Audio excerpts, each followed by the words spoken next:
where you're personally involved in going ahead and making a difference to the individual, not just at one level, but in every particular sphere. I have a simple question over here. What do you think is the difference between mentoring and coaching? Anyone? What is mentoring, what is coaching? Coaching helps you to get a particular skill. Excellent. Coaching is skill-based and mentoring is?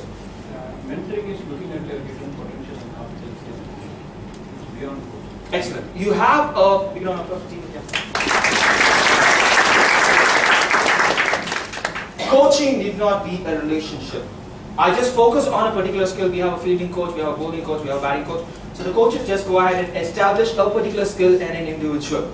But the mentor looks at encapsulating the holistic growth of the individual at every level. Okay, the mentoring process, very simple. You have something called expectations mapping. Try to go ahead and find out as to what is the needs or the expectation of various people. I think that's the starting stage. I still remember there's a girl called Sindhu who joined a club a few years ago. Now Sindhu was very, very clear. She said, I don't want to do all these gestures. Now the thing I'm working for already a radio, I want to get into one of the leading FM stations. And I want to work on my voice. Every time people hear my voice, I need to be sound magical. Sindhu went on to joining Radio City, and then she went on to becoming a RJ at Radio Indigo. And she was very highly successful in Delhi and Dubai also. She was in a couple of radio stations. Now she was very clear about what she wanted from Toastmasters.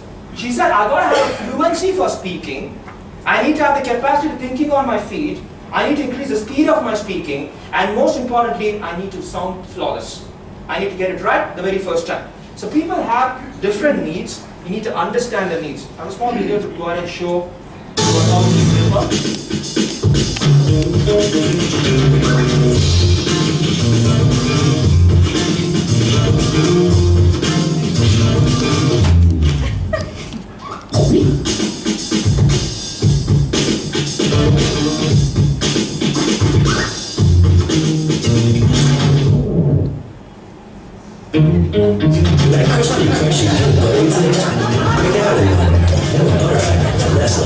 Okay, so needs vary for people from different ages. You understand that. Okay, I think this is the simplest template that I've found when it comes to having a mentoring conversation. Where am I now? Where do I want to be? How do I get there? How am I doing? You know, very simple. Every time you're having a mentoring conversation, have a simple 4-point template. Try to go ahead and note it down. If you want, probably make a file and try to go ahead and review that so that after every meeting, you know progress is actually made. Okay? Now, there are different understanding learning styles. According to neuro-linguistic programming, there will be 3 learning styles. The first one is visual. A visual person is someone who learns. You will primarily learn with the 5 senses. That's what Andrew says. Now, learning takes place with the 5 senses. We are more predominant not to using touch and taste too much. We try to smell also not too much, but we look for the other 3 primarily. Now, the visual person loves to go ahead and see something. Instead of him being told unto, he likes to visually go ahead and see. Now, my wife is a visual person. If I were to tell her I'm in Delhi and in Delhi this particular service department is like this, she'll say, click a photograph and send it to me. She wants to see. She's primarily a visual person.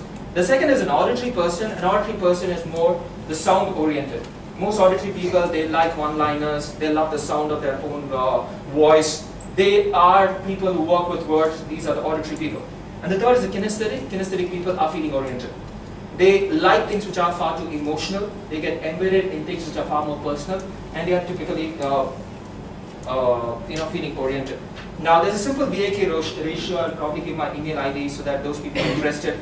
It is there freely floating on the net. But then in case you seriously want, the simple psychometric test that goes ahead and evaluates as to what kind of a person you are, I could probably send it to you. Okay? Now I will leave you with just one particular, because time is ticking away. I'd like to leave you with one particular quality of mentor, which for me personally goes ahead and supersedes every other quality. There are winners and there are losers. The winner is a person who knows what his weaknesses are, but focuses on his strengths. While a loser is a person who knows what his strengths are, but focuses on his weakness. A good mentor, a great mentor, is a person who knows how to go ahead and tap the winner in any future. I'll leave it with one more small story. The story really, it never fails to amaze me. There was a family that was going in a car on a long drive. The man of the house was driving the car. The lady of the house was speaking next to him. It is said when you're going on a long drive, the person sitting next to you should not sleep. Because sleeping is contagious, yawning itself is contagious. So it could go ahead and push you also to going ahead and dozing off into darkness. In the back seat, there's a little boy around 8 or 9 years. He's actually blissfully sleeping. So the guy is driving the car, and the lady, very romantic, she tucks her hands inside and she lies on the man's shoulder. So the man is trying to hold himself, he's holding himself, but he fades off. And the car has to go straight, and it has to take a bend towards the right. But it goes absolutely straight, and it crashes into the open land at more than 120 kilometers per hour, and it twists and turns and tumbles and lands on the head. And now the man walks out of the car, steps out of the car, and his body is so severely damaged. And he has a lot of bruises, cuts and other things, but nothing seriously wrong. I mean, there's no fracture, there's no ligament tear, nothing whatsoever. He pulls out his wife, also wife comes across, he has a lot of cuts and bruises and scratches, but nothing seriously wrong.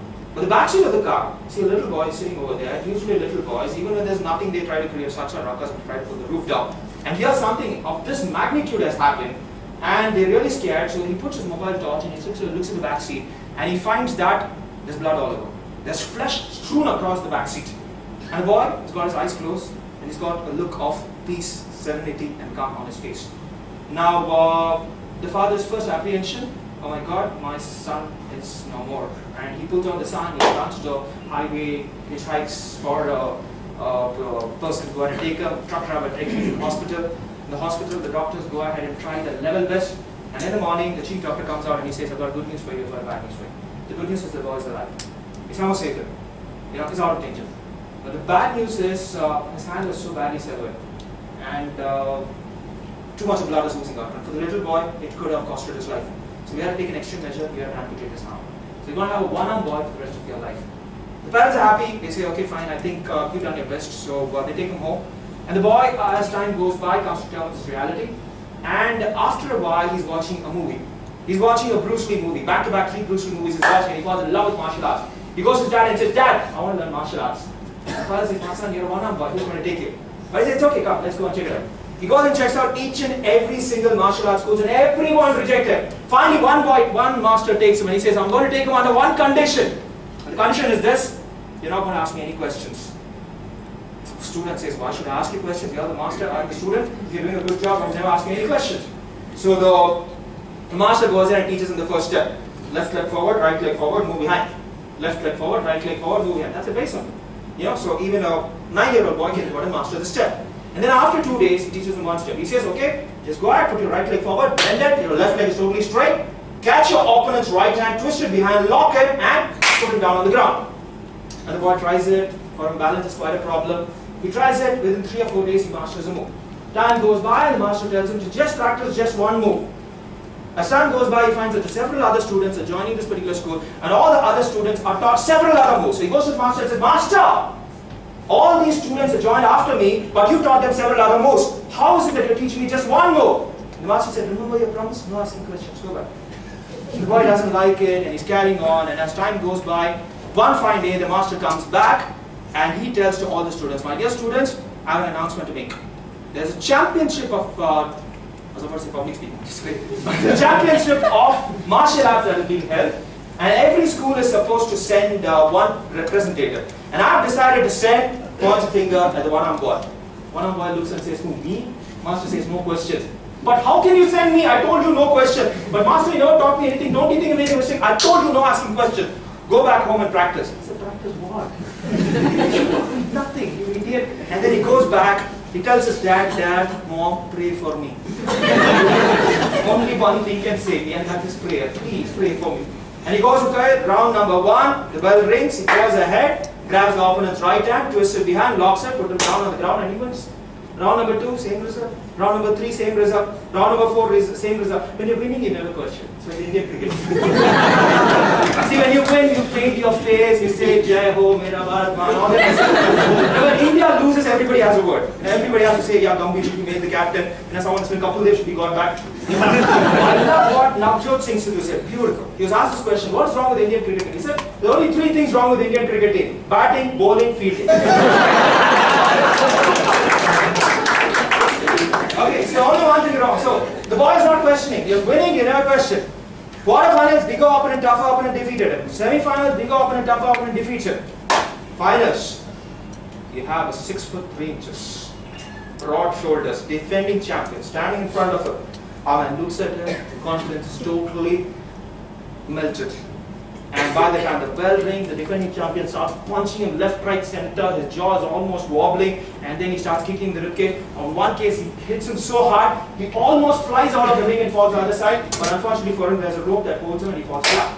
Through the corner of his eye, you can see his master. The minute he looks at his master, tears starts rolling down his cheek. He looks at the master, the expression, "Why did you get me to this?" The master comes and says, "What the hell are you doing there? Get out! What do you expect to happen in a martial arts ring? You expect the opponent to come here and hug you and kiss you? And give roses? Stand up and fight!" He looks at him and says, "He's the saddest." Now I know why he took me.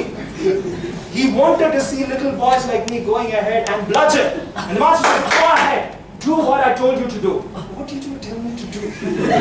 Things across, okay, left leg forward, right leg forward, moves behind. Left leg forward, and defending champion is doing, what is he doing there? It's something that I did when I was in kindergarten. Keeps working, and then right leg forward, bends down in position, takes the right hand, twists it behind, and he gives it, no problem. Take my right hand, no problem. Takes it, puts it behind, twists it, locks it, puts him down on the ground, and he wins. Referee comes, raises his hand, he looks, "Oh, I won, I don't know." Teams are shocked. Everybody is really shocked. All the girls are looking and saying, how sweet, you know. So, everybody is really touched. The father and the mother keep running. They pour a towel on him and they say, "My son, I think we need to take you home. You need medical attention." He says, "Dad, you go home." "Mom, you go home. Today my master will drive me home. Today I'll ask my master questions. And today my master will answer every question I'm going to ask him." And as he's driving, like, says, "Master, why did I win? Did I win because those people had mercy, sympathy on me because I'm one-on-one?" And the master says, "My son, this is life. In a competitive life, nobody wants to give you a second chance and nobody is compassionate towards you. But there's something that I saw in you that makes you a winner in anything. In any contact sport, whether it's physical contact between one individual and another, for any move or for any hold, there is a counter move or a counter hold. And for the move that I taught you, the only counter move or the only counter hold lies in the opponent grabbing your right hand and twisting it behind your body. And in your case, you have none." Thank you.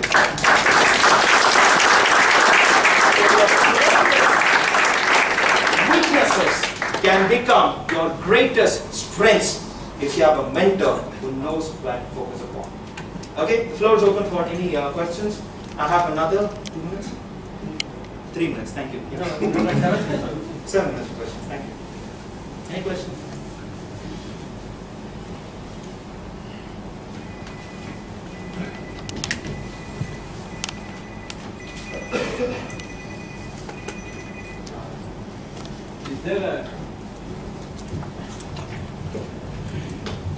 Is there an approach to mentoring between an individual and a group? Okay, yeah, there are different styles of mentoring. One is a group mentoring, another is an individual mentoring. Yes, there are also informal mentoring, formal mentoring, and a lot of other processes. Technically, they can be classified into different buckets.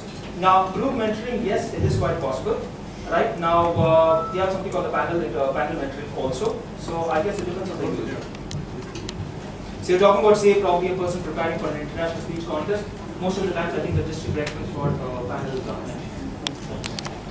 Think about it. DJ, Yeah.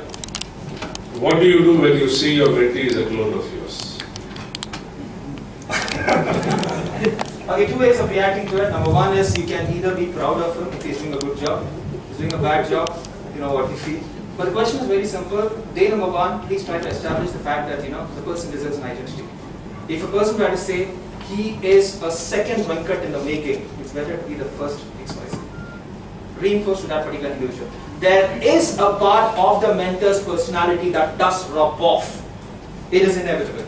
You become like the 5 people that you're closest with. That's why husband and wife, you look at them, even the way they walk and they talk after a period of time is just the same. Sometimes even they look the same. Sometimes half also both, so, So I guess the influence is there. But to consciously going ahead and carving a niche or an identity for yourself is absolutely. But you should tell them. You should tell them. The minute they start, so there are 4 levels in which people go ahead and imitate. One is the physical, which is body language. Second is the thoughts, which is the intellectual. The third is, as far as the vocal variety is concerned, the style of delivery. And the fourth thing is in terms of where they want to take the audience to, the next level. Okay, so on all 4 levels of the person, at least one level you can go ahead and break. Yes. Thank DJ for that wonderful presentation. Okay, no time for all that. Come on, Yeah, the question. how to identify a mentor? How do you identify a mentor? I think Toastmaster, everybody is a mentor. I still learn from everybody. I think clubs have policies in which they go ahead and they appoint mentors. I think Vice President of Education goes ahead and tries to appoint a mentor. So I think if the club doesn't have a policy, I think you can go ahead. There's some people who volunteer to become mentors also. I think Toastmasters, the level of flexibility is tremendous. Yes. Hi DJ, can we apply the same pattern in personal and professional growth? Because we interact for mentoring more in the profession than the, so can I apply the same over here? Which field are you in? IT. Yeah, definitely. The basics are just the same.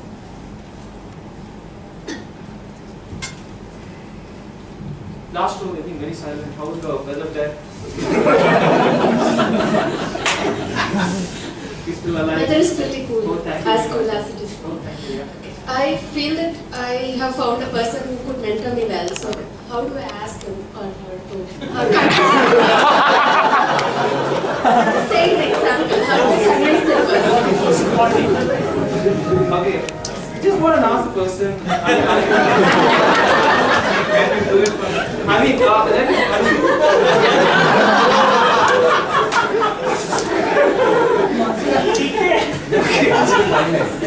mean, the most important, the basic issue that a lot of people face is in terms of what I call the bandwidth. You know, how many mentees are you taking? There's sometimes the bandwidth, I think one simple way of going and asking like whether you have bandwidth for one more mentee. There's sometimes, like I think there are some people, like, there's one person I'd like to mention, the person sitting over here. There was a time he was mentoring 75 people. Would you beat that? 75 students of a particular college he was mentoring all of them. So, if another person were to go ahead and ask me, could you probably mentor, I would go ahead and give the basic human component to 75 people is mentoring, like asking for one more, I think is quite inappropriate. But he's one person, he'd probably say, I'll take 85 more. Yeah, that's his commitment to his Toastmasters. Yes.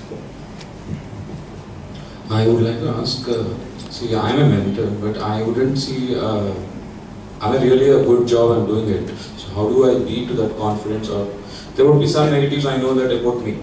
So if I'm trying to build that as a positive, what is the mindset I should carry is trying to understand that. Okay, are you genuinely interested in the growth of the individual? So try to go ahead, like, are your mentees present today? No. You should invite them. Yeah. This shows that you truly care.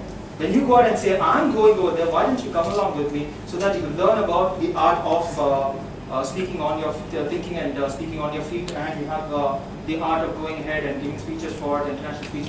You're trying to go the extra mile.